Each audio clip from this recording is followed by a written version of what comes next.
তদন্ত সম্বন্ধে আমার ওরা চাইছে, আমার খান্না আইছে রাত্রে এত মানুষে প্রশাসনে চুরিত কয়ে পায় না, সকালের সময় প্রকাশ্যে দূর থেকে চুরি দেখা যায়।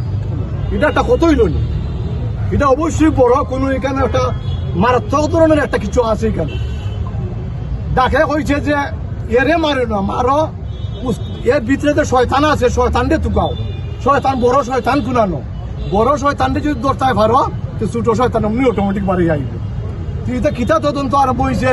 হে কসাই বাবুল, মানুষ মারা এত সহজ নাই, পৃথিবীতে মারামারি করতে হইলে প্র্যাকটিস লাগে।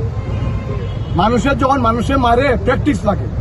আমি পেপারও দেখছি, ফেসবুকও দেখছি যে বাবুল এই মানুষের জীবনে কাউরে আজ টাচ করতে পারছে না। মারামারি করতে হইলে সাহস লাগে, শক্তি লাগে এবং সাহস লাগে। বিশেষ করে বেশি জরুরি হলো সাহস। আর ওই বাবুল কলোনির থাকে, আর হে 3টা মার্ডার করে নিব এট এ টাইম একসাথে। তার মাঝে কোনো দুর্বলতা নাই, নার্ভাসি নাই। পুলিশে তারা জিগায় তুমি খেলে মারছো, আমার মাথায় কাম করছে না, নর্মাল ভাবে এখন তার মাঝে কোনো দুর্বলতা নাই। কিন্তু বিরাট একটা চক্র আছে। আপনারা সকলে মিলিয়া আমরা চেষ্টা করি যে চক্রটা কুনানো, আসল জায়গা কুনানো, ওখানেও আমরা চাই। আর আমরা যদি এই দেশের যে প্রশাসন বর্তমান অবস্থা, এই প্রশাসনের অপেক্ষায় থাকি, আমরা জনগণ যদি রাস্তা না নামি, এটা কিচ্ছু হইতো না। মানে হাজার হাজার ঘটনা দেখলাম, ওখানেও ফাটারি, ওখানে তারে মারা হয় অন্যায় ভাবে, ওখানে সার্জি সালাম আইসে নিহত পরিবারের তারা দেখার লাগি গোলাপগঞ্জ তারারে মারা হয়, আক্রমণ করা হয়। যে কিতা আরম্ভ হয়েছে, কিতা শুরু হয়েছে বাংলাদেশেও, আমরা কিতা মাটি খাই না, আমরা বুঝি না নি। আর এই দেশের মানুষ, আমার দুঃখ, আমি মানুষের কাছে বিভিন্ন সেমিনারের সুযোগ হইলে কই যে আপনারা যে বড় বড় নেতা হতের পিছিয়ে আটন করুন, এরা তো তারা নিজের স্বার্থ লিয়ে থাকুন।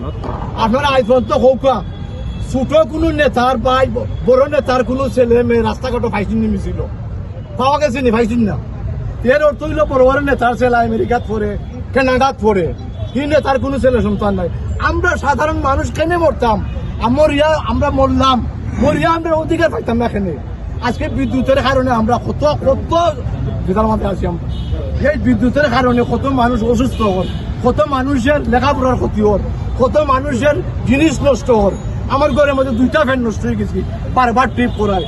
খিতার লাগি কারেন্ট থাকতো না। আমি বাইরে আসলাম 30 বছর, 1 মিনিটের লাগে একদিন কারেন্ট গেছে না। এই বেটান, এই দেশটা এক সময় আমরা সে গরিব আছি, বুঝতে পারছো?